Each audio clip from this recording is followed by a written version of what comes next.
Voilà, Yechia Meler, on enregistre avec l'aide de Dieu, si Dieu veut. Voilà, je tenais à faire, avant le cours de Enbed, cette semaine, un petit message. On se rappelle que la Torah, avant toute chose, c'est Ve'afta l'eracha kamocha, tu aimeras l'autre comme toi-même. L'autre, c'est l'autre juif, et puis même le non-juif qui a des qualités humaines. Et puis la Bria tout entière, comme on a vu pour le fondateur de Lubavitch, qui avait un amour de toute la création. Voilà. Aujourd'hui, on se rend compte que la Torah elle-même, elle peut évidemment devenir un élixir de vie ou le contraire. Et pour être un élixir de vie, elle doit toujours être précédée de l'amour de l'autre juif.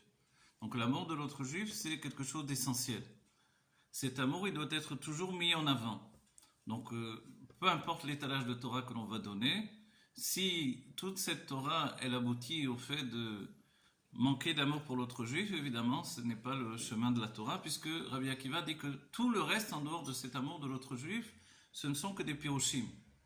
Donc finalement, peu importe la qualité et la sagesse du Rav, si ça entretient chez lui un grief contre d'autres juifs, si ça entraîne chez lui un manque d'Avat Israël, d'amour de l'autre juif, évidemment, ce n'est pas la Torah qui est résumée par Rabbi Akiva, celle que l'on voit dans le Chumash, cette Torah démesurée qui fait que Moshe Rabbeinu est toujours prêt à prier pour le peuple juif.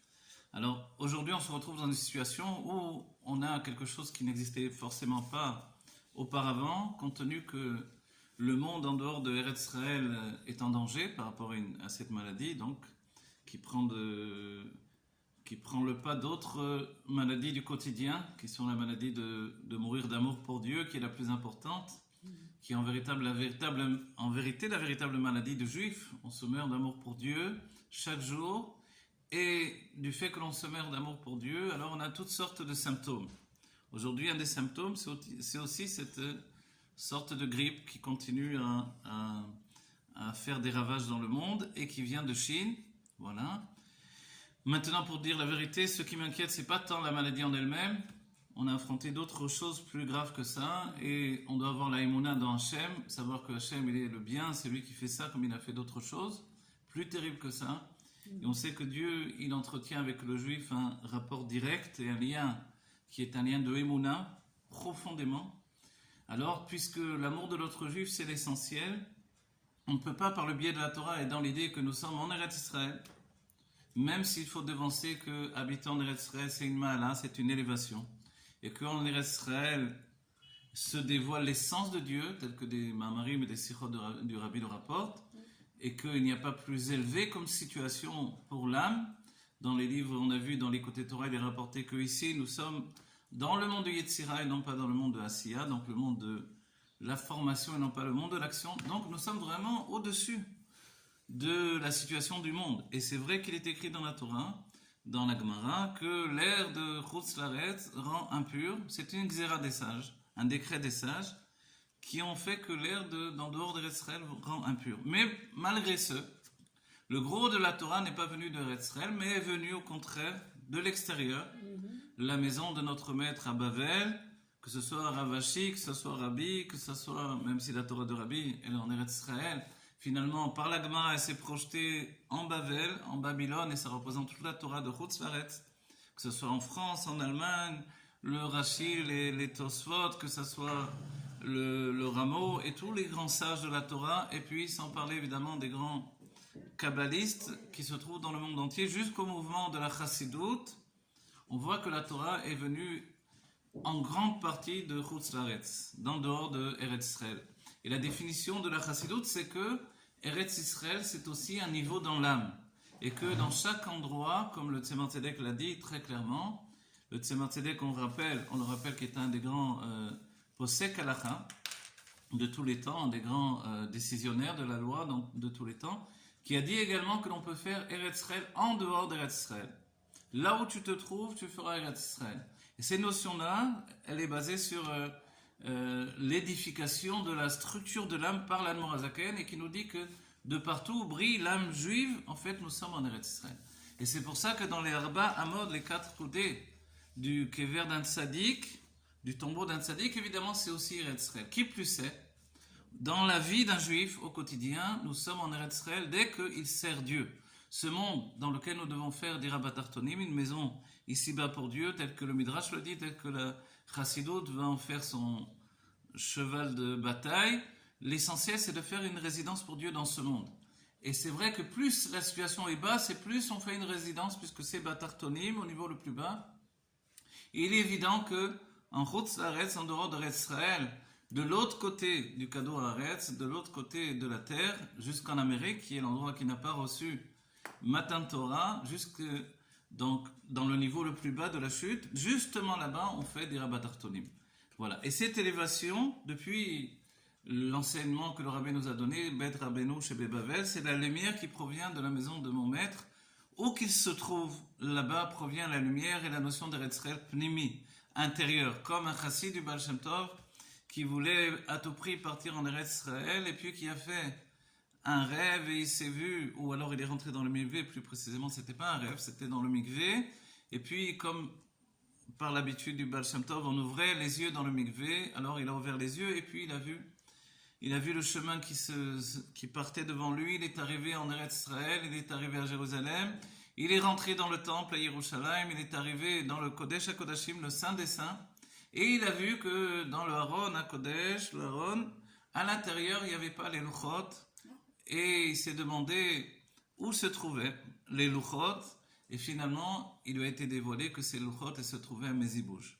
C'est-à-dire là où se trouve le maître de la génération, Moshe Rabbeinu de la génération, comme Mordechai qui était en Perse, et là-bas il était le maître de la génération, il était Moshe Shebador, ainsi nous sommes chacun d'entre nous porteurs d'une parcelle de Moshe Rabbeinu, et lorsque nous nous trouvons dans le monde entier, que ce soit au Honolulu, au Vietnam, en Amérique, je sais pas où vous voulez, en Espagne, etc. Nous sommes là-bas porteurs de l'âme divine qui a permis à Yaakov Avinu de donner naissance aux tribus d'Israël, lui qui s'appelle Israël, en dehors de Israël. Et c'est pour ça, on peut dire que la genèse même de notre judaïsme n'est pas en Eretz Israël, dans la terre d'Israël. Et tout à coup aujourd'hui, alors que depuis déjà des décennies et depuis toujours même, les yeshivot et les habitants de la terre d'Israël et de Jérusalem ont reçu des dons, ont reçu une vitalité caspite, on va dire, de l'argent, de la nourriture, de Chutz Laaretz, sans lequel ils n'auraient jamais pu tenir.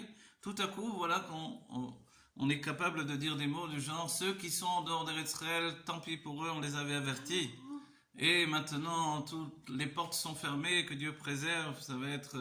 que Dieu préserve des paroles terribles que je ne veux pas répéter. Donc, les rabbinim disent ça très tranquillement. Et évidemment, comme je l'ai dit au début de ce petit cours, c'est un manque d'Avat Israël. Donc, tous les pirushim, que ça vienne du Zohar, de la Kabbalah, de la Gemara, de la Torah, pasuk tel et un tel, on n'en a rien à faire.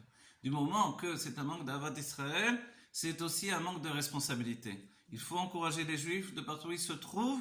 Et c'est pas parce que nous sommes en Eretz Israël qu'on est plus grand, plus élevé que les autres. Et le point de vue de mon élévation, c'est aussi le point de vue de ma chute. Donc Dieu va donner à chacun de prendre la mesure de sa situation véritable et de sa responsabilité véritable. Dans la Chassidoute, on a l'habitude de regarder l'élévation d'un être par rapport à sa source dans les mondes divins.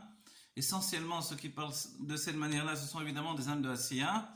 Les âmes de Asiya, ce sont les âmes les plus basses, peu importe les psukim et les gmarot qu'ils ont assimilé, les halachot.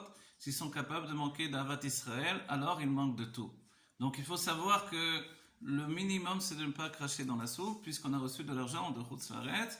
Tout à coup, il n'y a plus de Issachar et Zevulun. C'est terminé cette association. On voit que on pense que nous-mêmes, on est capable de tout. Et à ce moment-là, c'est la chute. Comme Bar Korba qui avait dit, ne les aide pas. Dieu ne les aide pas et ne m'aide pas non plus moi-même, je vais me débrouiller tout seul. Et là, c'était la chute, et Rabbi Akiva a dit, lui, c'est pas Mashiach. Donc, la situation de Eretz Israël, quand on repousse les Juifs, évidemment, ce n'est pas une situation de Mashiach, de Géoula. Ceux qui pensent que le sionisme, c'est la Géoula, c'est évidemment une grande et terrible erreur. Voilà, j'arrête là ce message pour dire qu'il faut se reprendre. Chaque Juif a droit à la tchouva. Donc, tous les rabbinim qui parlent de cette manière-là, je leur souhaite de faire tchouva immédiatement et de voir et de se rappeler que l'argent qui leur a permis de tenir leur yeshivot, elle est venue non pas de Israël, mais de Chutz Laaretz. Donc d'avoir au moins le respect pour ceux qui ont donné. Et cette association, elle existe depuis toujours. et il faut reprendre la vérité. La vérité, c'est qu'un juif a une valeur qui n'est pas liée à la terre d'Israël. Autrement, on aurait été détruit depuis des siècles. Et aujourd'hui, tout simplement, ceux qui ont le mérite d'être là, c'est un mérite, ils seront les premiers à voir peut-être le dévoilement du Beth Amikdash, mais en dehors de ça, la place dans la Géoula ne sera pas liée au fait d'être en Eretz Israël ou d'être en dehors d'Eretz Israël. Ce sera une place par rapport à l'intensité de l'amour que l'on a pour les autres juifs, l'amour que l'on a pour Dieu et l'engagement que l'on a mis pour apporter la Géoula avec ces armes-là. Voilà, que Dieu bénisse chacun d'entre nous, que vite, on accède à la Géoula, Terefomia Namash.